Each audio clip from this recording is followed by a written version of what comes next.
शव मिला है। पैर से लेकर सिर तक बड़े बड़े घाव के निशान हैं। पुलिस हादसा बता रही है। अब हत्या या केस ये लिखा गया है। मृतक की नाबालिग बहन से रेप किया गया था। आरोपी आलोक और उसके 3 साथियों ने हत्या की है। आरोपी दिसंबर 2024 में जमानत पर जेल से आया। तभी से पीड़िता के भाई पर केस वापस लेने का दबाव बना रहा था। जहां लाश मिली है वहां से दूर सूरज के जूते बरामद हुए हैं। सूरज ने पुलिस से आलोक की शिकायत भी की थी, लेकिन तब पुलिस ने कोई भी कार्रवाई नहीं की थी। तो पुलिस ने पहले कार्रवाई की होती तो शायद आज सूरज की जान बच जाती। राजधानी लखनऊ के दुबग्गा इलाके की पूरी घटना बताई जा रही है। तो देखिए, कहा जा रहा है कि इस पूरे मामले को लेकर सूरज ने पहले शिकायत की थी। आलोक और उसके साथियों की तरफ से लगातार दबाव बनाया जा रहा था रेप केस वापस लेने के लिए। और संवाददाता सिमाब हमारे साथ जुड़ गए। सिमाब, ये देखिए, बताया जा रहा है कि सूरज ने इसके पहले शिकायत की थी, लेकिन प्रशासन की बड़ी लापरवाही सामने आई है। देखिए, सूरज का शव जो है वो कल रात मिला है और दुबग्गा में ये 20 वर्षीय युवक है सूरज। इसके बहन के साथ बलात्कार हुआ था और जिसमें जो आलोक नाम का जो आरोपी है वो जेल गया था और लगभग 5 महीना वो जेल में रहा। उसके बाद वहाँ से लौटने के बाद वो लगातार दबाव बनाता रहा सुलह करने के लिए, बयान बदलवाने के लिए। तो इस बात की शिकायत सूरज ने जो है वो थाने में की थी और कई बार इस बात को कहा कि हमको जान से मारने की धमकी मिल रही है। बावजूद इसके जो पुलिस प्रशासन है वो नहीं चेता और उसके बाद अब ये नौबत आ गई कि उसको मार कर जो है वो वहाँ रेलवे ट्रैक पर फेंक दिया गया। और जो पोस्टमार्टम रिपोर्ट आई है उसमें साफ तौर पर इस बात का जिक्र है कि शॉक एंड हेमरेज इसकी वजह से जो है वो मौत हुई है। तो जाहिर है कि एक ये बड़ा मामला है और इस तरह से आज भी समाज में लोग जो है वो हत्याएं कर रहे हैं और उनके खिलाफ कोई कार्रवाई नहीं हो रही। बहरहाल अब ये मामला उजागर हुआ है तो जाहिर है कि आलोक और उसके साथी वो गिरफ्तार होंगे और उनको जेल भेजा जाएगा। जी, प्रशासन की तरफ से क्या कुछ कहा गया इस पूरे मामले को लेकर? अभी तक क्या उनका बयान सामने आया? देखिए, प्रशासन की तरफ से साफ है, एक ही बात कही जाती है कि जांच चल रही है और उन सब चीज़ों को लेकर जो है वो पड़ताल जारी है। तो बहरहाल प्रशासन अपना काम कर रहा है, पुलिस अपना काम कर रही है। जांच करने के बाद अगर आलोक के साथ और भी लोग होंगे तो उनको भी गिरफ्तार किया जाएगा। अगर इस पूरे मामले में मुलव्विस होंगे तो जाहिर है कि, लेकिन ये एक बड़ा मामला है कि अगर कोई सुलह नहीं करता है, किसी के साथ अन्याय हुआ है तो उसकी भी हत्या कर दी जाएगी। इस तरह पुलिस को तो थोड़ा ध्यान रखने की ज़रूरत है, नहीं तो इस तरह के मामलात और भी आगे सामने आते रहेंगे। बिल्कुल, ऐसे में आप तमाम जानकारी के लिए आपका बहुत बहुत धन्यवाद। तो देखिए, ये बड़ी खबर सामने आ रही है। बताया जा रहा है कि लगातार सूरज पर दबाव बनाया जा रहा था और वो जब नहीं माना तो उसकी हत्या कर दी गई। और अब खबर बदायूं से, जहां पर पुजारी को बंधक बनाकर लूटपाट के बाद हत्या कर दी गई। साईं मंदिर के पुजारी को हाथ पैर बांध कर लूटा गया और लूटपाट के बाद पुजारी को मौत के घाट उतार दिया गया। नवादा चौकी से 50 मीटर दूरी पर यह वारदात हुई है। लूट हत्या से पहले सीसीटीवी का डीवीआर गायब हो चुका है। घटनास्थल पर पुलिस समेत आला अधिकारी पहुंचे हैं। सिविल लाइन कोतवाली क्षेत्र की सनसनीखेज के वारदात देखिए सामने आई है। तो पुजारी से पहले लूटपाट की गई, इसके बाद पुजारी की हत्या कर दी गई है। ये बड़ी खबर इस वक्त की बदायूं से सामने आ रही है।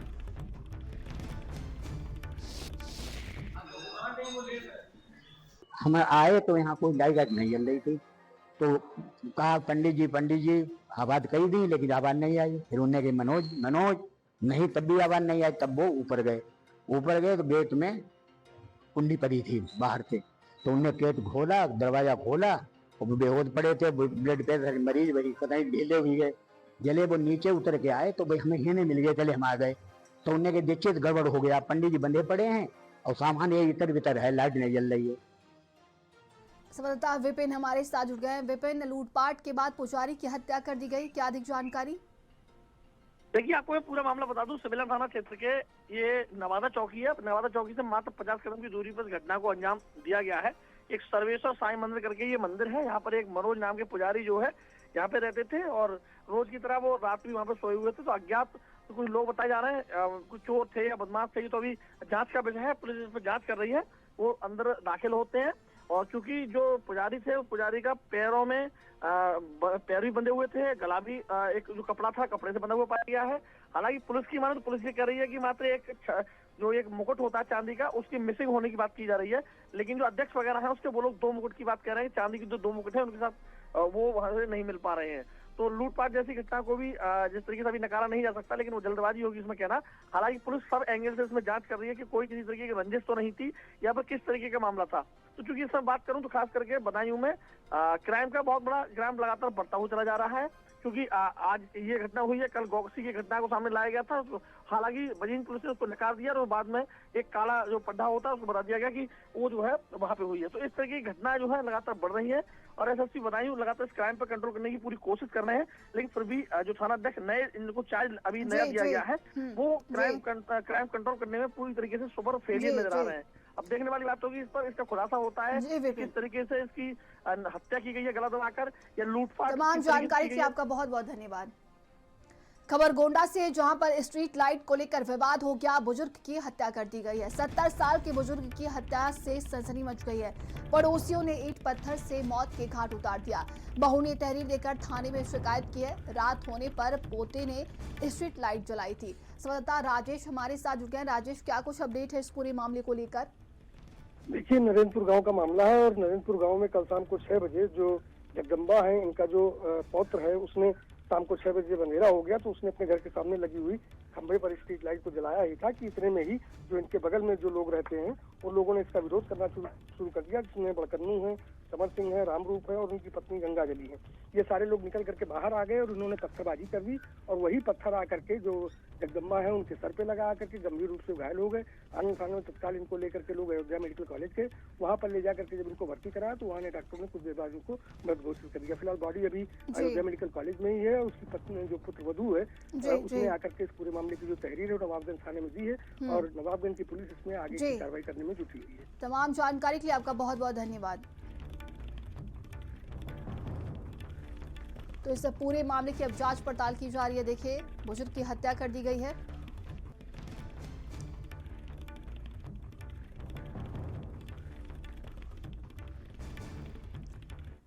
खबर ग्रेटर नोएडा से है, जहां पर अखलाक लीचिंग केस में ये बड़ा मोड़ सामने आया। सभी आरोपियों के केस वापस होंगे।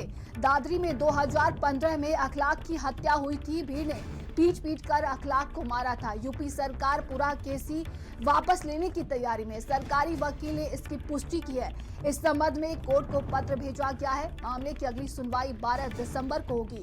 पीड़ित परिवार की तरफ से वकील यूसुफ सैफी, अभी कोई आधिकारिक दस्तावेज नहीं मिला है। सैफी की तरफ से ये कहा गया, प्रक्रिया की जानकारी हमें मिली है और भीड़ ने घर में घुसकर पीट कर मार डाला था। तो इस पूरे मामले को लेकर कहा जा रहा है कि जितने भी आरोपी हैं उन सभी का केस वापस लिया जाएगा। ये बड़ी खबर सामने आ रही है। तो ये खबर ग्रेटर नोएडा से है। अखलाक लीचिंग केस में ये बड़ा मोड़ है। आरोपियों के केस वापस होंगे। आपको बता दें कि 2015 में अखलाक की हत्या हुई थी और भीड़ ने पीट कर अखलाक को मारा था।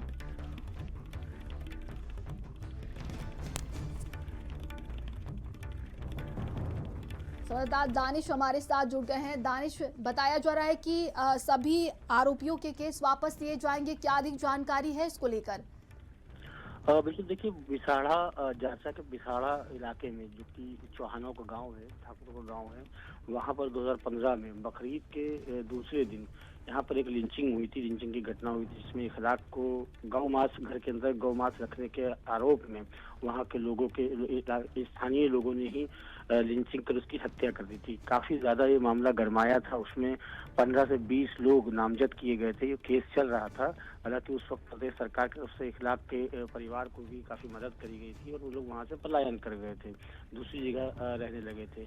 अब उत्तर प्रदेश सरकार जो उसमें तकरीबन 12 आरोपी हैं, 12 से 13 आरोपी हैं, उनके केस वापस लेने की तैयारी कर रही है। हालांकि सरकारी वकील ने इसकी पुष्टि की है, लेकिन जो अखलाक की तरफ से केस लड़ रहे थे यूसुफ सैफी, उनके जो वकील थे, उनके पास अभी कोई दस्तावेज नहीं आए, न ही अखलाक के परिवार को कोई इसकी सूचना दी गई है। जो सरकार की तरफ से ये मुकदमा लड़ रहा है, जो सरकारी वकील हैं, वो जरूर उन्होंने पुष्टि जरूर करी है। ये बताया जा रहा है कि सरकार उस मामले को पूरी तरीके से खत्म करना चाहती है और उनके आरोपियों को के ऊपर से सारे केस वापस लेना चाहती है। काफी बड़ा ये मामला था। उस वक्त उत्तर प्रदेश में सपा की सरकार थी और काफी बड़ा जो है ये सरकारी मुद्दा भी बना था 2017 के चुनावों में। लिहाजा अब ये कह सकते हैं फिर से एक बार ये मुद्दा जो है सामने आया है और दोबारा से इससे राजनीति गर्म होने की चर्चाएं तेज हो चुकी है। जी, तमाम जानकारी के लिए आपका बहुत बहुत धन्यवाद। आगे बढ़ते हैं। खबर संभल अक्टूबर को एएसआई की टीम से अभद्रता का ये पूरा मामला है। संभल पुलिस ने मामले में दर्ज की है एफआईआर। जामा मस्जिद के निरीक्षण के दौरान अभद्रता हुई थी। इंतजामिया कमेटी के हाफिज में बताया जा रहा है कि मोहम्मद काशिम पर ये नामजद मुकदमा दर्ज किया गया है। विवाद उत्पन्न कर माहौल खराब करने का आरोप लगा है। संभल कोतवाली क्षेत्र की जामा मस्जिद का ये पूरा मामला है।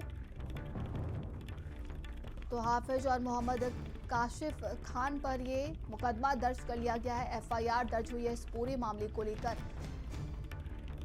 तो संभल कोतवाली क्षेत्र की जामा मस्जिद का ये पूरा मामला है और इस पूरे मामले को लेकर देखिए एएसआई की टीम से अभद्रता की गई थी, जिसके बाद से अब एफआईआर दर्ज कर ली गई है।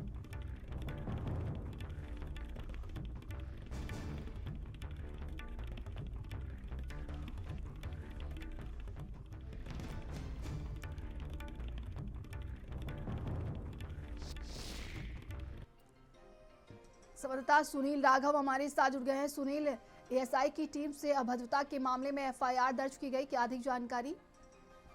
जी, मैं बता दूं, ये संभल हिंसा जब हुई थी तो उसके पहले से ही ये एएसआई प्रोटेक्ट जो इमारत है उसको संरक्षित है। एएसआई समय समय पर इसकी जो आती है निरीक्षण करने आती है। इसी तरह से पिछले महीने बताया जाता है कि 2 अधिकारी आए थे एएसआई की मेरठ मंडल से, तो उनके साथ इन 2 लोगों ने अभद्रता की थी और इनका मानना यह है दूसरे समुदाय का अगर ये लोग आते हैं अंदर तो हमारी जो गतिविधियां हैं वो ओपन होती हैं। इसको लेकर के माहौल खराब करने की कोशिश की गई थी और जैसा कि आरोप लगाया गया कि गाली गलौज भी की थी, लेकिन उन्होंने सिचुएशन को समझते हुए उन दोनों अधिकारियों ने वापसी का वो किया और वो चले गए। लेकिन उन्होंने तहरीर दी और तहरीर के आधार पर पुलिस ने आसिम और ये जो कासिम है इनके खिलाफ एफआईआर दर्ज की है। बताया ये भी जाता है कि देर रात्रि एक व्यक्ति को इसमें हिरासत में भी लिया गया है और अग्रिम कार्रवाई में पुलिस जुटी हुई है। जी, तमाम जानकारी के लिए आपका बहुत बहुत धन्यवाद।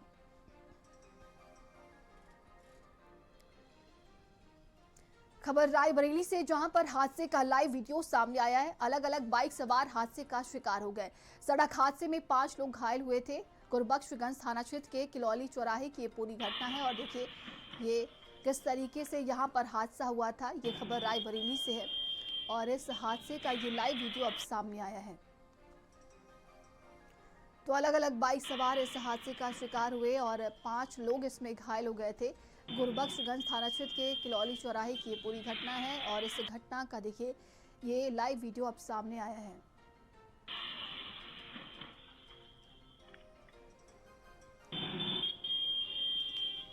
किस तरीके से ये दर्दनाक सड़क हादसा हुआ था जिसमें 5 लोग घायल हो गए थे, बताया जा रहा है। देखिए ये तस्वीरें अब सामने आई हैं। संवाददाता रोहित हमारे साथ जुड़ गए हैं। रोहित, तस्वीरों में साफ देखा जा रहा है बेहद दर्दनाक ये हादसा हुआ था, क्या कुछ अधिक जानकारी? जी बिल्कुल, मैं बताना चाहूंगा पूरा मामला रायबरेली जिले के गुरबख्शगंज थाना क्षेत्र किलौली के चौराहे का है। बताया जा रहा है कि जो है हादसे का लाइव वीडियो सामने आया जिसमें देखा जा सकता है कि कई बाइक सवार जो है आपस में टकराए हैं और टकराने के बाद सड़क पर किस तरह से गिर गए हैं। इस पूरे हादसे में जो 5 लोग घायल हुए, बताया जा रहा है 2 दिन पुराना ये सीसीटीवी फुटेज है। फिलहाल पुलिस का कहना है कि जो घायल है उनकी हालत जो है सामान्य है, उनको ज्यादा चोटें नहीं आई थी, लेकिन जिस तरह से घटना हुई, जिस तरह से बीच सड़क पर यह हादसा हुआ है वो जरूर देखा जा सकता है किस तरह से गंभीर हादसा हुआ है। तमाम जानकारी के लिए आपका बहुत बहुत धन्यवाद। खबर हापुड़ से, जहां पर तेज रफ्तार 3 वाहनों की जोरदार टक्कर हो गई। तेज रफ्तार पिकअप गाड़ी डिवाइडर से जा टकराई। पीछे से आ रही कार और बुलेट भी टकराई है। बुलेट बाइक सवार व्यक्ति हालत गंभीर है। थाना बाबूगढ़ क्षेत्र के हाईवे का ये पूरा मामला है। तो तेज रफ्तार पिकअप गाड़ी डिवाइडर से जा टकराई है। ये खबर देखिए हापुड़ से सामने आ रही है। वहीं जोरदार ये टक्कर देखने को मिली है। पिकअप गाड़ी डिवाइडर से जा टकराई है और पीछे से आ रही कार और बुलेट भी टकराई है। तो थाना बाबूगढ़ क्षेत्र के हाईवे का ये पूरा मामला है।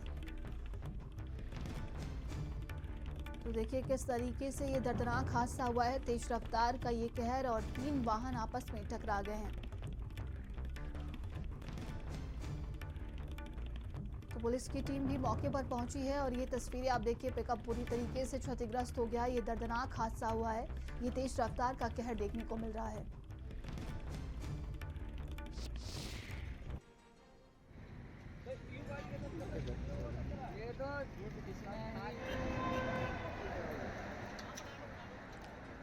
तो 3 वाहनों की आपस में जोरदार टक्कर हो गई है, जिसकी वजह से ये सड़क हादसा हो गया। ये खबर हापुड़ से है। देखिए, कार और पिकअप बुरी तरीके से क्षतिग्रस्त हो गए हैं।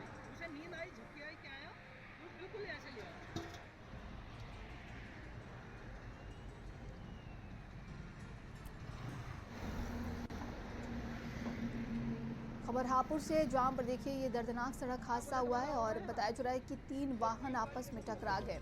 तेज रफ्तार का ये कहर देखने को मिला है, जिसकी वजह से भी भारी नुकसान देखने को मिल रहा है। कार और पिकअप पूरी तरीके से क्षतिग्रस्त हो गए हैं। संवाददाता राहुल हमारे साथ जुड़ गए। राहुल, क्या कुछ अपडेट है? देखिए, ये पूरा मामला बाबूगढ़ थाना क्षेत्र के हाईवे का है, जहां पर बताया जा रहा है कि एक पिकअप गाड़ी में जो दूध के ड्रम थे वो जा रहे थे। किसी कारण से जो पिकअप गाड़ी थी वो डिवाइडर से टकरा गई। उसके पीछे एक कार आ रही थी, वो भी उसमें टक्कर लग गई, और जो उसके पीछे एक बुलेट बाइक आ रही थी वो भी उससे टकरा गई। इस पूरे प्रकरण में जो बाइक सवार है वो गंभीर रूप से घायल हुआ है, जिसको अस्पताल में भर्ती कराया गया है। सूचना मिलने के बाद पुलिस मौके पर पहुंच गई और पूरे मामले की जांच पड़ताल में जुट गई। फिलहाल इस पूरे मामले की जांच पड़ताल की जा रही है कि जो पिकअप गाड़ी थी वो किस प्रकार से जो डिवाइडर से टकराई है, क्या कारण उसमें रहा है। ये तमाम जानकारी के लिए आपका बहुत बहुत धन्यवाद। तो देखिए, इस पूरे मामले की अब जांच पड़ताल की जा रही है। खबर लखनऊ से, जहां पर नपाई करने गए लेखपाल कानूनगो को खदेड़ा गया। शिकायतकर्ता पर हमला और महिला लेखपाल से अभद्रता की गई है। बीकेटी के शेखुपुर गांव में शनिवार को ये घटना हुई। आशिक गुप्ता, यूसुफ और महिलाओं ने अभद्रता की है। डीएम ने आरोपियों पर एफआईआर दर्ज कराने के निर्देश दिए हैं। थाना इंटौजा के शेखुपुरा गांव का ये पूरा मामला है। तो ये खबर लखनऊ से सामने आ रही, जहां पर महिला लेखपाल से अभद्रता की गई है। आपको बता दें कि नपाई करने गए लेखपाल कानूनगो को खदेड़ा गया। शिकायतकर्ता पर हमला हुआ है। महिला लेखपाल से भी अभद्रता की गई है। इस पूरे मामले को लेकर आरोपियों पर एफआईआर दर्ज करने के निर्देश दिए गए हैं। संवाददाता रत्नेश हमारे साथ जुड़ गए हैं। रत्नेश, क्या कुछ अपडेट है? लेखपाल से अभद्रता की गई है।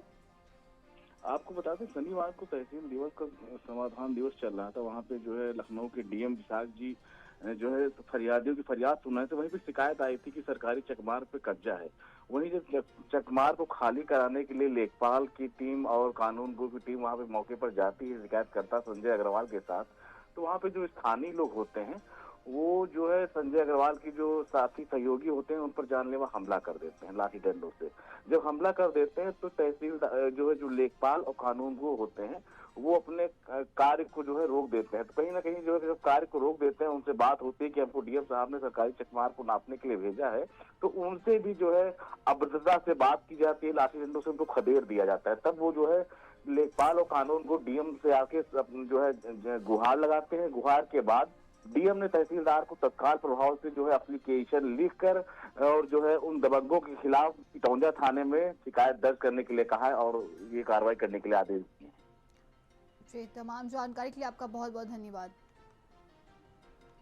चलिए आगे बढ़ते हुए देखिए, जालौन में एक मां ने उठाया है खौफनाक कदम। 2 मासूम बेटियों के साथ खुद को आग लगाई है। आग की चपेट में आने से मां बेटी की मौत हो गई है। एक बच्ची की हालत नाजुक है। हायर सेंटर रेफर कर दिया गया। पारिवारिक कलह के चलते आग के हवाले किया है। सूचना पर पुलिस की टीम मौके पर पहुंची है। तफ्तीश जारी है। कोंच कोतवाली क्षेत्र की दाढ़ी गांव का ये पूरा मामला है। तो पारिवारिक कलह के चलते देखिए मां और बेटी झुलस गई हैं। बताया जा रहा है कि मां ने ये खौफनाक कदम उठा लिया। 2 मासूम बेटियों के साथ खुद को आग लगाई है और आग की चपेट में आने की वजह से मां और बेटी की मौत हो गई है। वहीं एक बच्ची की हालत नाजुक बताई जा रही है। उसे हायर सेंटर रेफर कर दिया गया। सूचना पर पुलिस की टीम मौके पर पहुंची है। इस पूरे मामले की जांच पड़ताल अब की जा रही है। तो बता दें कि कोंच कोतवाली क्षेत्र के दाढ़ी गांव का ये पूरा मामला है। वहीं एक बच्ची की हालत नाजुक है, उसे हायर सेंटर रेफर किया गया। तो मां की तरफ से ये बेहद खौफनाक कदम उठा लिया गया है, जिसमें कहा जा रहा है कि मां और बेटी की झुलसने की वजह से मौत हो गई है। मां ने पारिवारिक कलह के चलते अपने आप को और 2 बेटियों को आग के हवाले कर दिया था। तो इस पूरे मामले की अब जांच पड़ताल की जा रही है। वहीं पुलिस की टीम मौके पर पहुंची है।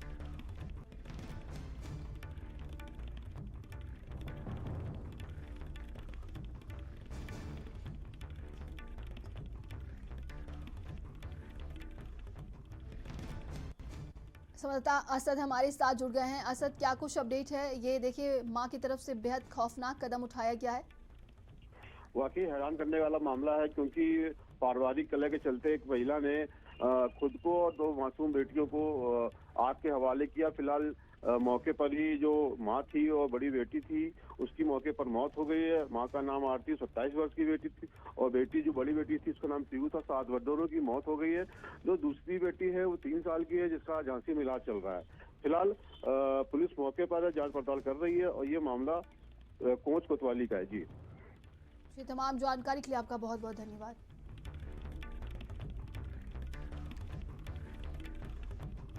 तो पारिवारिक कलह के चलते देखिए मां ने ये बेहद खौफनाक कदम उठाया, जिसमें कहा जा रहा है कि मां और बेटी की मौत हो गई है। एक बेटी की हालत गंभीर है, उसे हायर सेंटर रेफर कर दिया गया।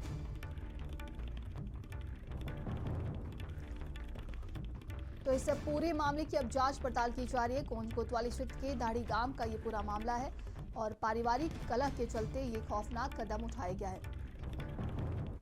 आगे बढ़ते हैं। नई दिल्ली में IICC एवं जश्न उर्दू द्वारा दिल्ली के इस्लामिक सेंटर में सैयद फरहान वास्ती के संयोजन में आयोजित 10वां एनुअल ग्रैंड यूथ मुशायरा एवं कवि सम्मेलन उत्साह और उमंग के माहौल में संपन्न हुआ। कार्यक्रम में मुख्य अतिथि के रूप में उपस्थित होकर राष्ट्रकवि रामधारी सिंह दिनकर के पौत्र ऋत्विक उद्यन को लाइफ टाइम अचीवमेंट अवार्ड से सम्मानित किया गया। मुख्य अतिथि ने अन्य कवियों और शायरों को भी प्रतीक चिन्ह भेंट कर सम्मानित किया और कहा कि ऐसे मुशायरे एवं कवि सम्मेलन समाज में एकता, भाईचारा, प्रेम, अपनत्व और मेल मिलाप को बढ़ावा देने में महत्वपूर्ण भूमिका निभाते हैं। हर जिसकी रियाजत में बिताई हमने ऐन लम्हा वो जब आया।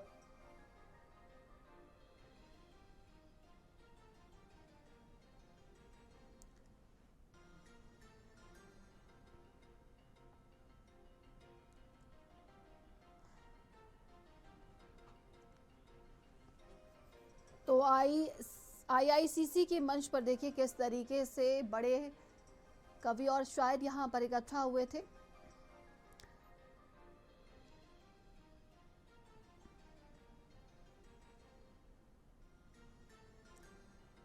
खबर मेरठ से, जहां पर ग्राम प्रधान के घर पर फायरिंग करने का ये पूरा मामला है। फायरिंग करने वाले बदमाश मुठभेड़ में अरेस्ट कर लिया गया है। घायल बताया जा रहा है वो बदमाश हो चुका है और कुल 3 बदमाश इसमें गिरफ्तार हुए हैं। 2 तमंचे, कारतूस, बगैर नंबर की बाइक बरामद कर ली गई है। जिनका नाम आदित्य व वंश है, इनको हिरासत में लिया गया है।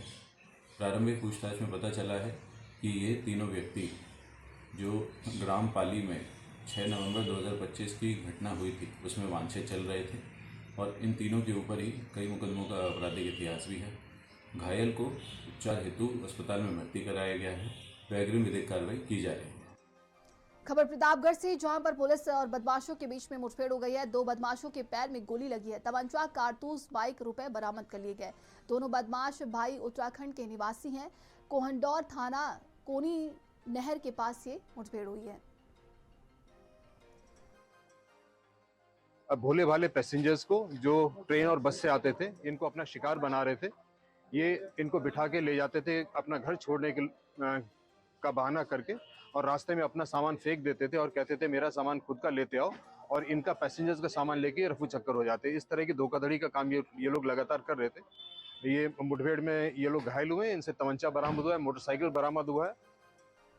और इस वक्त की बड़ी खबर सामने आ रही है सऊदी अरब से, जहां पर मदीना में बहुत बड़ा हादसा हो गया है। इस मदीना में बताया जा रहा है कि बस और टैंकर के बीच में ये टक्कर हुई है और इस हादसे में 42 भारतीयों की मौत की आशंका जताई जा रही है। इस वक्त की बेहद देखिए बहुत बड़ी ये खबर सामने आ रही है। मदीना में ये दर्दनाक हादसा हुआ है जिसमें कहा जा रहा है कि कई भारतीयों की मौत हो गई है। 42 भारतीयों की मौत की आशंका जताई गई है। आपको बता दें कि मदीना में बस और टैंकर के बीच में ये टक्कर हो गई है। तो बड़ी संख्या में देखिए लोग मदीना में पहुंचते हैं और कई भारतीय भी यहां पर पहुंचते हैं और सऊदी अरब के मदीना में ये बहुत बड़ा हादसा हो गया है। इस वक्त की बहुत बड़ी खबर सामने आ रही है। बताया जा रहा है कि बस और टैंकर के बीच में ये जोरदार टक्कर हुई है और उस टक्कर की वजह से 42 भारतीयों की मौत की आशंका जताई गई है। संवाददाता दिव्यांशु हमारे साथ जुड़ गए हैं। दिव्यांशु, ये मदीना में जो हादसा हुआ है उसमें भारतीयों की जान गई है, क्या कुछ अधिक जानकारी है इसको लेकर? जी मैं आपको बता दूं, यहाँ से यात्रियों की 2 बस उमरा करने के लिए गई थी, जिसमें जो बस थी डीजल टैंकर से टकराई थी, जिस कारण ये हादसा हुआ। हादसे में करीब 42 भारतीयों की मौत हो चुकी है और संख्या बढ़ भी सकती है। आपको मैं बता दूं कि असदुद्दीन ओवैसी ने भी अभी ट्वीट करा, उसका दुख व्यक्त किया है। सरकार से भी बात कर रहे हैं, वहाँ की जो एम्बेसी है उनसे ही बात कर रहे हैं असदुद्दीन ओवैसी। देखिए, ये कहा जा रहा है कि जिस तरीके से ये हादसा हुआ है और भी इस पूरे मामले को लेकर क्या अपडेट सामने आ रही है, कितने लोग घायल हैं? जी मैं आपको बता दूं, अभी भी घायलों की संख्या जो है उसका 20 से 25 है। और मैं भारतीय समय के अनुसार मैं बताऊं कि करीब ये 1:30 बजे ये हादसा हुआ है। 140 किलोमीटर इलाके में पहुंची थी ये बस। हादसे के वक्त जो ये गाड़ी ये टकराई थी डीजल की, उसके कारण ये हादसा हुआ है। और इस पूरे मामले को लेकर असदुद्दीन ओवैसी का क्या कुछ कहना है, चलिए सुनते हैं। हैदराबाद के 2 ट्रैवल एजेंसी, एक fly zone tours and travels और अल मक्का हज एंड उमरा के 42 हाजी मक्का से मदीना जा रहे थे बस में, और बस को आग लगने से मालूम हुआ कि सिर्फ एक शख्स की जान बची है, कंफर्म नहीं है। बात कह रहे हैं कि पूरों का इंतकाल हो गया। तो मैंने इंडियन एम्बेसी रियाद में जो DCM है अबू मैथन जॉर्ज साहब से मेरी बात हुई, और उन्होंने मुझसे कहा कि कौंसल जनरल जिद्दा भी और वो खुद इस पर मालूमात हासिल कर रहे हैं। तो ये दर्दनाक हादसा हुआ है और सहयोगी दिव्यांशु लगातार हमारे साथ जुड़े हुए हैं। देखिए, असदुद्दीन ओवैसी की तरफ से कहा गया कि उन्होंने संपर्क किया है और जल्दी इसको लेकर अपडेट सामने आएगा। दिव्यांशु जी मैं आपको बता दूं, असदुद्दीन ओवैसी लगातार वहाँ की एम्बेसी से संपर्क में है। और मैं आपको बता दूं कि इसमें 11 महिलाएं और 10 बच्चे भी शामिल है। जो हादसा हुआ है हैदराबाद में, लगातार इस घटना को देख के परिवारों में काफी शोक व्यक्त किया जा रहा है। अधिकारी द्वारा लगातार संपर्क किया है और असदुद्दीन ओवैसी सरकार के भी संपर्क में है कि जो घटना हुई है उसको जल्द से देखा जाए। ये जितने भी भारतीय हैं वो कहाँ के बताए जा रहे हैं और कौन कौन से लोग इसमें शामिल हैं? मरने वालों की संख्या की बात की जाए तो बच्चे, महिलाएं? जी मैं आपको बता दूं, ज्यादातर ये लोग हैदराबाद के रहने वाले हैं। इसमें अब 11 महिलाएं हैं, 10 जो बच्चे हैं, बाकी जो है वो पुरुष लोग हैं, जो 20 से 25 लोग हैं। ये तमाम जानकारी के लिए आपका बहुत बहुत धन्यवाद। खबरों का सिलसिला